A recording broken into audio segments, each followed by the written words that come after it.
Intelligence builds in Elden Ring are quite possibly the most powerful build types of all, especially when you consider the weapons that are included in the intelligence bracket, like the Dark Moon Greatsword, Moon Veil, and Wing of Astel, but then you've also got the full catalogue of spells, and may I remind you of Comet Azure? So today we're going to go through the ultimate intelligence build that not only lets you use all these incredible spells and weapons, but allows you to absolutely destroy every single boss with them. Now, for those of you that are regulars of the channel, you'll know that we've already done this type of video with the strength build and also the faith build, and much like how we presented in those two videos, I'm just going to throw up a few weapons that were sort of like my favorites whilst running this particular build. And again, I am not going to showcase absolutely every single one in the gameplay, but of course this build is going to let you use any intelligence based weapon. And once again, with the stats, which we'll come to in a moment, we will have full access to absolutely every spell that exists in Elden Ring. Also, again, just to get the preferences all out of the way, one last little thing is the gameplay that you're seeing in the background is from New Game Plus 6, so just bear that in mind when you're seeing the damage outputs, because of course if you're in a much earlier New Game Plus, then you're going to be doing even more damage than what you're seeing on screen,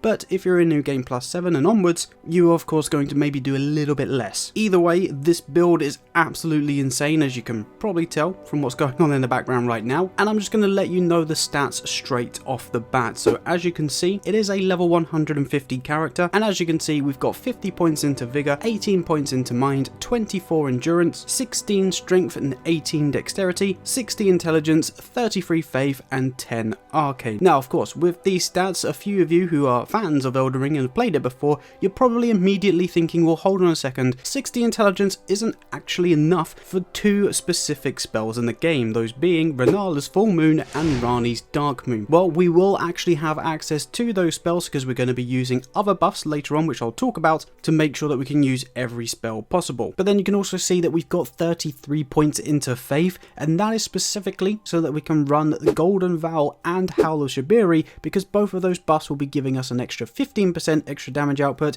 and an extra 25% extra damage output respectively. But that's not the only thing that we're buffing, because again, with those stats, we're going to have Terra Magica involved, and Terra Magica will give us a plus 35% extra damage boost to our magic based attacks. But all three of those buffs are key to doing the damage output, and you'll see how they combine with the rest of the talismans and the wonder physick, etc. when we talk about that later on. The 16 strength that we have in the build is sort of like the minimum requirement for the majority of weapons that we can utilize with this build, and just to be abundantly clear, there are going to be two weapons that we cannot use with this build, which you could argue are intelligence based, being both the Ruins Greatsword and also the Star Scourge Greatsword. Both of those weapons have a much higher strength requirement, and in all honesty, I do class them as strength weapons, so for me, I'm kind of just not including them anyway. And then the same goes for the 18 dexterity. Actually 17 is the minimum requirement for most weapons, but with the 150 stats and starting my character as a wretch character, I actually had an extra point by hitting all of the minimum requirements with all of the other stats, so I just put an extra point into dexterity to give me that like 0.001% extra casting time. But as I say, that dexterity and the strength are kind of the minimum requirements, and by having 16 strength, whenever you two-hand the health and steeple, you can actually still use it, because there's a cool little mechanic in this game where if you dual wield a weapon, it will add 50% of your strength value to your original value. So where we've got 16 strength, if we're two-handing the health and steeple, we will actually have 24 strength, which is enough to be able to wield it and use it properly. So if you are a fan of the health and steeple, you can still use it in this build. There are a few more weapons that are a lot more heavy hitting, like the Dark Moon Greatsword, the Moon Veil, and even the Wing of Astel, which, as you're hopefully seeing in the gameplay in the background, can absolutely annihilate pretty much any boss in the game. Of course, the Dark Moon Greatsword is known for its extreme power and its stance damage, especially when using the Ash of War, and on top of all that, you will also be applying frost to your enemies, which when it takes away 10% of your enemy's health upon being applied, before then lowering their defenses by 20%, is just, yeah, stupidly overpowered. But then if you wanted to go a bit more down the samurai route, you can of course use things like the Moon Veil, and that also has a bleed affinity applied to it. So not only are you going to be doing thousands of damage with the transient moonlight, but you will also be applying bleed every now and again, as if the weapon itself wasn't already overkill. But again, like I've mentioned before, the weapons aren't the only star of the show, because we of course have the full catalogue of spells that we can use, And that of course allows us to use all sorts of different variations and have all kinds of versatility with this build, because you can add stupid range to your build by using Loretta's Mastery, or even things like the Cannon of Hamer, or traverse through the lands between sniping just the normal enemies with things like the Glintstone Pebble, and of course you can cheese the absolute hell out of the entire game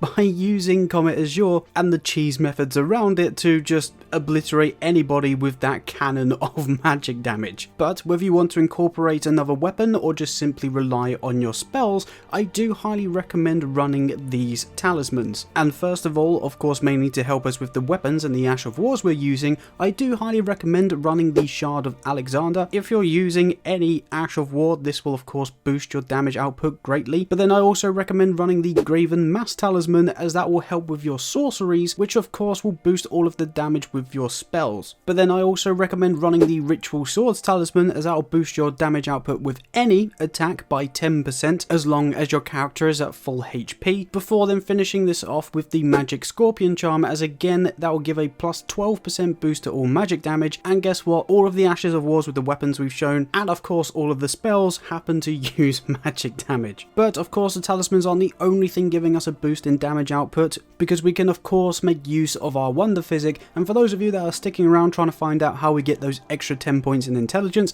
this is how, because in the Wonder Physick I highly recommend that you put the intelligence knot tier to give that plus 10 points in intelligence, and then pair that with the Magic Shroud and Crack tier to give a further 20% boost for all magic damage. But we're not quite done there, because again, you've probably noticed throughout the gameplay that I'm wearing a certain set of armor, that being the Spell Blade armor. Essentially, for each piece of the set of armor you would wear, you will be getting an extra 2% of damage output for not only your sorceries, but also any magic Ashes of War. So that goes for the Nebula with the Wing of Astel, and also the Dark Moon Greatsword's Moonlight Greatsword. So essentially, if you wear the full set, you'll be getting an extra 8% extra damage just from wearing that armor. Finally, we of course need to choose our staff that we're going to use with this build, and there are of course plenty you can choose from, all with different benefits. So you've got things like the Meteorite Staff that will boost damage with gravity spells, but then you've also got things like Lusat's Glintstone Staff and Azure's Glintstone Staff that will boost your damage and reduce the casting times respectively. But both of those stars will also consume more FP. I personally always just go with the Lusat's Glintstone Staff, just because I'm always looking to deal as much damage as possible, and yes, that does mean that I take a little bit more FP. And you're probably wondering, well, why have I got so much endurance? And that is because if you don't want to use the Spell Blade's armor set and want to delve into something a little bit more heavy, then obviously you've got the endurance points and the equipment load to do that and go into a much heavier armor set to obviously give you a much better layer of protection. But if you're like me and you also want to use Lusat's Glintstone Staff and are happy to run a lighter armor set, then I do recommend taking out some points out of endurance and chucking them into mind, just so then you're not running out of FP super quickly. And as you can see from the gameplay in the background, you're going to be able to destroy every single boss in literal seconds with this build. But not only is it stupidly powerful, it's also really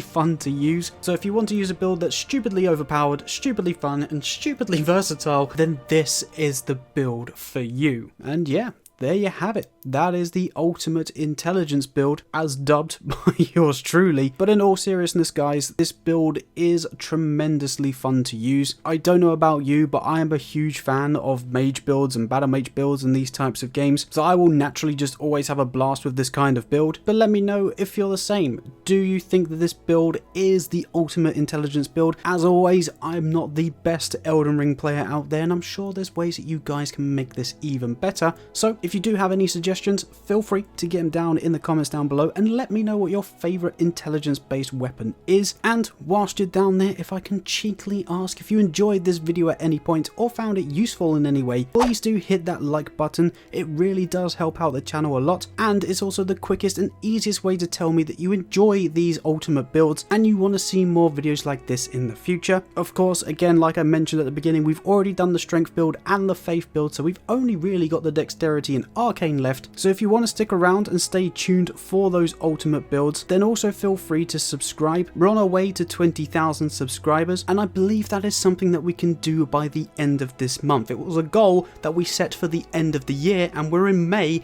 and we're already almost there. So if you want to get us over the line and join the existing legends that have subscribed to this channel, feel free to hit that button down below. It's free to do and you can always change your mind in the future. But other than that, I just wanted to say a huge thank you for watching this video. I really do appreciate all your support on the content recently, but before I blabber on about that too much, I'm gonna let you guys go. Obviously have fun with this build, let me know how you get on if you do happen to use it, but for now I guess I'll catch you in the next video of whatever it is that we make. Bye bye.